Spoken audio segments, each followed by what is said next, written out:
आज त्यांनी आरोप करण्याचा मुहूर्त आजच का साधलाय मला माहित नाही।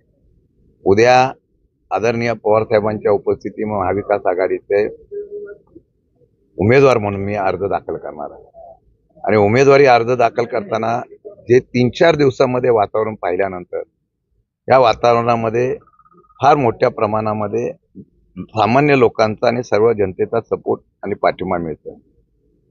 आज माझं म्हणणं आहे की सामान्य कार्यकर्ता लढायला उभा राहिला नाही आणि जिल्ह्यामध्ये मी सांगितलं की साहेबांनी आणि महाविकास आघाडी निर्णय घेतला, मी लढतो। आता मी लढायला उभा राहिल्यानंतर एखाद्या सामान्य कार्यकर्त्याच्या असलेल्या ह्या लढ्याला रडीच्या डावातून अशा प्रकारचे करणं योग्य नाही। मी आज पत्रकारांना सांगतो, आपण सगळेजण माझ्यावर या किंवा मी तुम्हाला पुरावे देतो, स्वतः जाऊन मार्केटमध्ये चौकशी करा आणि या चौकशीमध्ये जर तथ्य आढळलं तर मी फॉर्म सुद्धा भरणार।